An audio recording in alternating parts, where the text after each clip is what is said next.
मेरे चैनल आज हम पढ़ने वाले मैकेनिकल वाइब्रेशन में numerical problem based on mechanical vibration. Question इसमें derive the differential equation of a motion for a spring controlled simple pendulum shown in figure. The spring is in its unstressed position when pendulum rod is vertical. इसमें differential equation निकालना, motion of differential equation, जिसमें spring controlled simple pendulum का diagram दिया हुआ है। इसमें spring जो है अनस्ट्रेच पोजीशन में है, जो कि वर्टिकल में। जैसे कि आप डायग्राम देखोगे, इस डायग्राम में यहाँ से स्प्रिंग, इसमें स्टिफनेस है, यहाँ से O पॉइंट से M मास का पार्ट है। इसमें अगर हम देखें तो इसमें पेंडुलम में, इस पेंडुलम में क्या होगा, इसको इस तरीके से स्ट्रेचेबल किया हुआ है। तो इसमें क्या है, ये जो इसका टार्क है, ट्विस्टिंग मूवमेंट है, वो टार्क T है। इसका M इंटू जी रहेगा, मास इंटू ग्रेविटेशनल, और इसका L इंटू थीटा रहेगा। ये थीटा एंगल है, ये O पॉइंट है। इसका स्टिफनेस कितना है, K है, और ये इसका डिस्टेंस जो है वो A है। इसमें हम देखेंगे व्हेन पेंडुलम इज डिस्प्लेस्ड, जब पेंडुलम डिस्प्लेस्ड होता है एट एन एंगल थीटा पर, तो shown in figure. So it will be subjected to inertia torque J into theta double dot, spring force K into A theta, and gravitational force है mgl theta.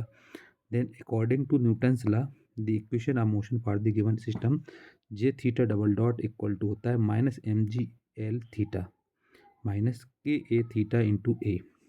अगर हम इसमें इसके लिए लेंगे pendulum के लिए, तो पेंडुलम के लिए क्या आ जाएगा, mg इंटू एल थीटा ये रहेगा, और माइनस इसके लिए लेंगे तो K into a two theta रहेगा। तो यहाँ पर K A theta into a रहेगा।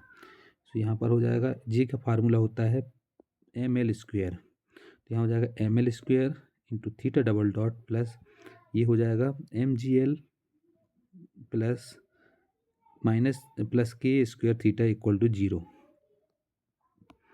तो इसमें hence the differential equation of motion will भी क्या हो जाएगा, theta double dot equal to हो जाएगा यहाँ पर mgl plus K A square upon ml square equal to 0।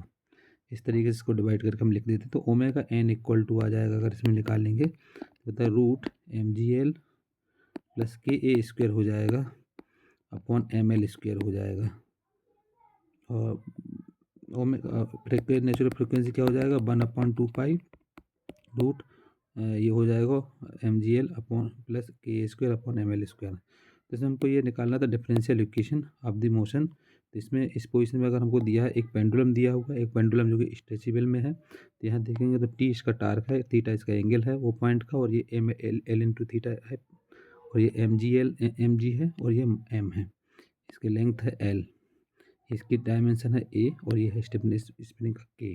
So when pendulum is displaced at an angle theta as shown in figure, it will be subjected to inertia torque J theta double dot, spring force K A theta, and gravitational force mgl theta. Then according to Newton's law, the equation of motion for the given system J theta double dot equal to minus mgl theta minus K A theta into A। तो यहाँ पर करेंगे तो ये हो जाएगा ml square theta double dot plus mgl plus K A square theta equal to 0, जो कि G इक्वल टू होता है ml square. Hence the differential equation of motion will भी हो जाएगा theta double dot plus mgl plus K square upon ml square theta equal to 0 के बराबर।